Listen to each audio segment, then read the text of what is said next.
बाहर जनक का श्राद्ध चल रहा है।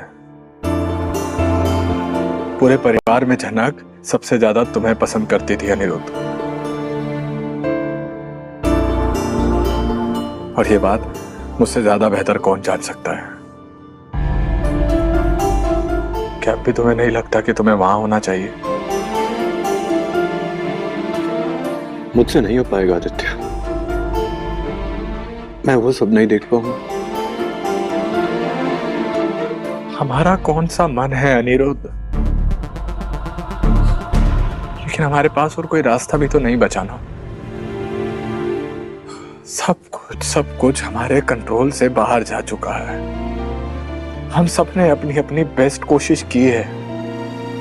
तुम तो जनक के लिए आश्रम तक जाकर आए हो, और बहुत हैरानी हुई मुझे वहां पे जाके। ठीक है, हम ये सारी बातें बाद में करेंगे। अभी एक आदमी को देख के मैं बहुत शॉक्ड हो गया। और अब एक बार फिर अनी उसी इंसान का जिक्र करता है जिसे उसने देखा था आश्रम में आदित्य के समक्ष। मुझे समझ नहीं आ रहा था कि मैंने उसे कहां पे देखा है, लेकिन फिर बाद में याद आया कि वो बिल्कुल बृजभूषण की तरह दिखने में।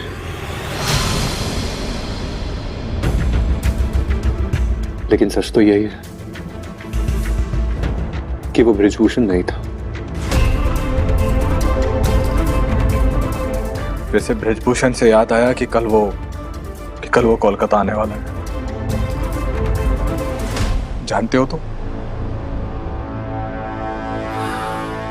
वैसे मैंने सोचा था कि कल मैं कोलकाता से मुंबई चला जाऊं, लेकिन फिर मुझे सुनने को मिला कोई नूतन नाम की परफॉर्मर है, उसका कल डांस शो है यहाँ पर। उसे कल सबके सामने इंट्रोड्यूस करने वाले हैं, लेकिन इंपॉर्टेंट बात यह है कि वहां पर बृजभूषण आने वाला है। पर आदित्य को क्या पता कि जो जानकारी वो अनी को दे रहा है वो कितनी अहम होगी, क्योंकि इसी कड़ी के खोज में था अनी अब तक। पर अब मुझे ऐसा लगता है कि मुझे वहां पर जाना चाहिए बृजभूषण के लिए। क्या तुम भी मेरे साथ चलना चाहोगे?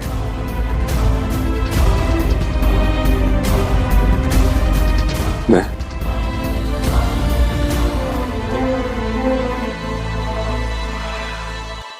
अनिरुद्ध, मैं जानता हूं कि इस वक्त तुम किसी और को स्टेज पे नहीं देखना चाहते हो, लेकिन हमें वहां पर जाना चाहिए अनिरुद्ध। हम दोनों को एक साथ उस बृजभूषण का सामना करना चाहिए। अब सामना करके क्या होगा? और ये सवाल जो अनी कर रहा है उसे सुनकर आदित्य भी हैरान है।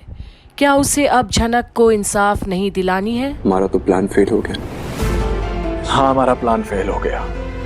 हाँ, वो बृजभूषण हमारे हाथों से निकल गया अनिरुद्ध।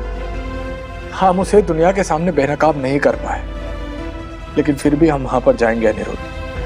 हम जाकर उस बृजभूषण को बताएंगे कि हम जानते हैं कि वही जनक का असली बाप है। जनक का अधूरा काम हमें पूरा करना होगा अनिरुद्ध।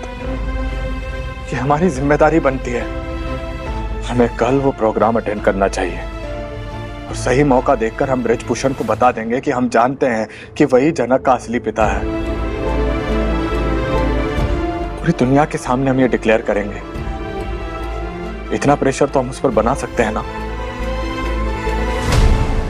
क्या फायदा? हमारे पास कोई सबूत है क्या? जनक की माँ का लेटर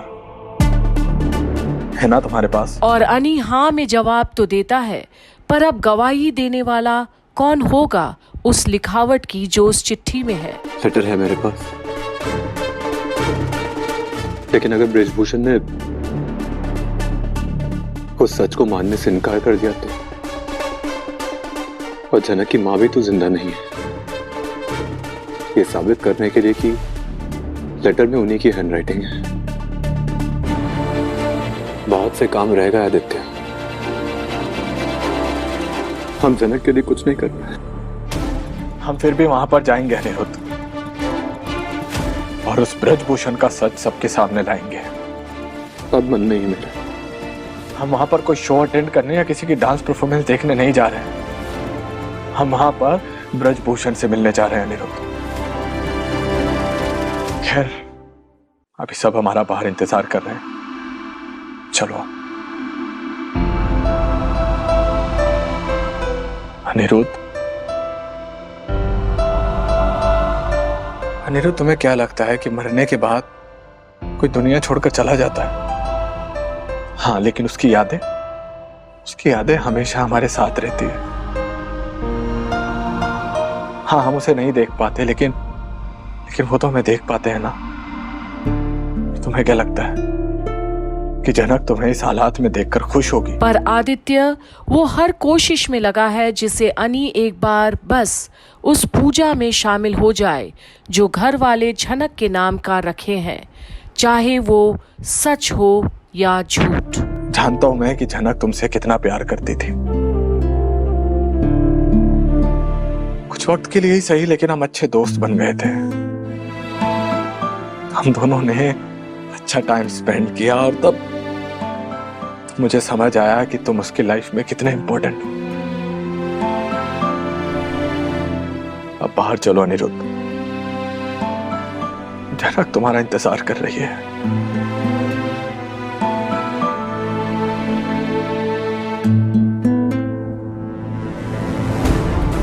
और बस ये एक वाक्य कि झनक अनी का इंतजार कर रही है, इतना काफी था अब अनी के अंदर एक बार फिर से जुनून भर देने का।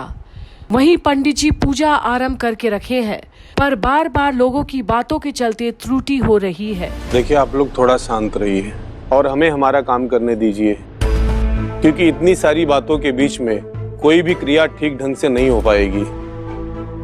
और आप रोना बंद कीजिए, क्योंकि शरीर ने संसार छोड़ा है, आत्मा नहीं। आत्मा अभी भी यही है और दर्द में है।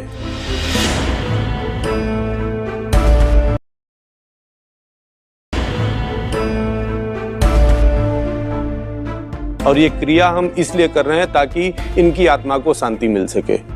तो आप लोग शांत रहिए। माँ,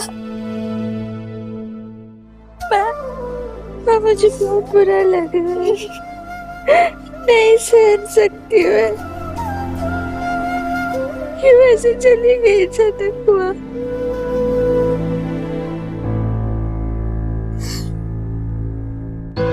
मेरी हालत भी तुमसे कुछ अलग नहीं है बेटा, पर रोना नहीं। हाँ, अभी क्या कहा इन्होंने? जनक हमें देख रही होगी ना? हाँ, वो तुमसे कितना प्यार करती थी बेटा, उसकी आत्मा को शांति नहीं मिलेगी। पर बिपाशा, तनुजा, अर्शी, इन सबको ये सब बातें व्यर्थ लग रही है। रो मत, मैं भी नहीं रूंगी।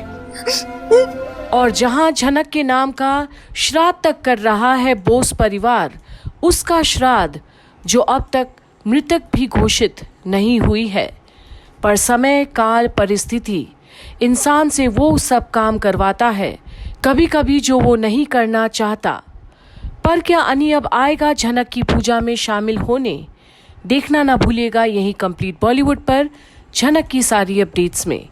बने रहिए कंप्लीट बॉलीवुड पर।